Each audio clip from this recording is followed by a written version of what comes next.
mode photography has gotten really good over the years, like really, really good. But the one area where they really lack is in low light, especially Samsung, with competitors like Google and Huawei introducing night sight and night mode in their cameras. The S10 series, although it has great cameras, we kinda was lacking in that department.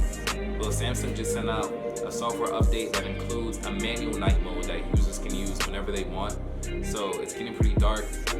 I wanted to test if this new night mode makes a significant difference for night photography compared to what the camera already produces without it. So I'm gonna snag some shots and you guys tell me what you think of the difference in low light. Is it worth it? Is it not worth it? Waste of time? Whatever you think. Let's see. It's getting pretty dark outside now, so this is gonna be a pretty good test. So we gonna see. Alright, I just got outside, and as you can see, it's really dark out here. So I'm gonna head to the FDR Drive. That's where the Hudson River is, and I'm gonna try to get some dope shots over there. And hopefully Samsung did a good job. So we'll see.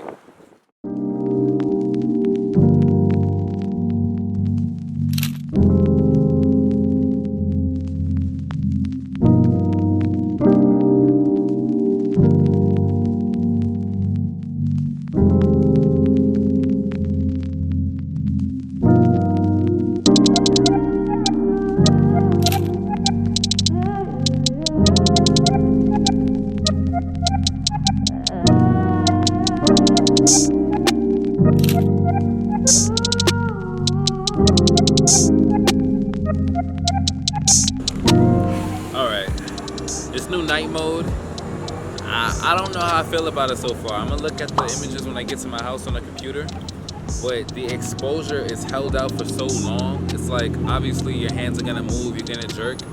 So early on, the images are coming out very soft, and you can tell that there's a lot of blur because my hands are obviously shaking because that exposure is just held out for so long. I'm not gonna make any assumptions just yet, but so far I feel a little bit iffy on the photos, but let's continue.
Alright, I'm done taking photos. I have a pretty good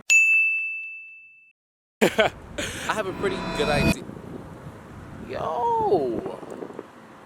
Yo, this is not fucking.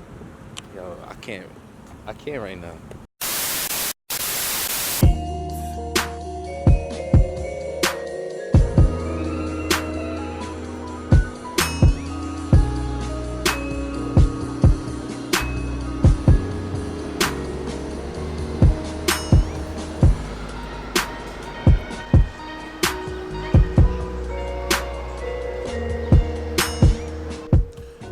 So it's about 3 or 4 days after I've shot the video, and I've got to say, I think Samsung did a really good job with the night mode.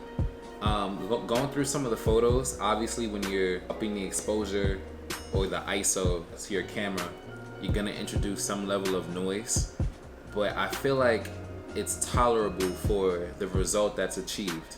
You have better shadows, you have better highlight management. As you can see in some of the photos, when you look at some of the lights, they're blown out. But then when you put on the night mode, those highlights are better maintained, which is pretty impressive. But what I most liked is the sky. So when I watched other YouTube videos of like the Pixel's night mode or the Huawei's night mode, what I didn't like is that it made nighttime shots look like daylight. Samsung, the way they handle the sky and the way they expose it, it still looks like a nighttime shot, just better exposed, which is something I can appreciate. Now, I know that this is nitpicking and it must do this, but what I really don't like about, this isn't just Samsung, this is night mode in general. What I really don't like about it is just that long exposure time.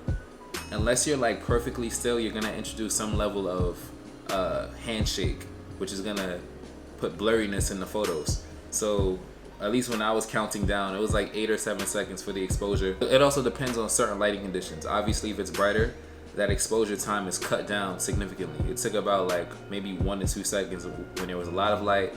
When there was less light, a few more seconds, and then when it was really dark, it took a little longer. So this is my first time actually using a night mode on the camera, so I don't know if other competitors have like that kind of smart night mode where it can, change the exposure time based on the lighting conditions around it. I'm not sure, but I'm really impressed. As Samsung iterates their phones, so I'm pretty sure the Note 10, the S11, S12, whatever phones they have, as they continue to iterate them and create better hardware as well as create better camera software, I'm really, really excited for the future of not only smartphone photography, but smartphone photography in low light. These are cameras that can essentially replace a point and shoot. I've seen a few videos by Tyler Stallman and a few other YouTubes explaining why maybe the Pixel 3a coming in at about like $300 is like the perfect camera for some people. Not just a phone, but a perfect camera because it's so cheap. So, man, in a few years, I'm not saying that smartphones can replace like a full-on DSLR or mirrorless camera, but maybe the point and shoots, we never know. But regardless, if you're new to my channel and you like the video, definitely consider subscribing to my channel. I have more videos on the way, and like this video because it helps your boy out.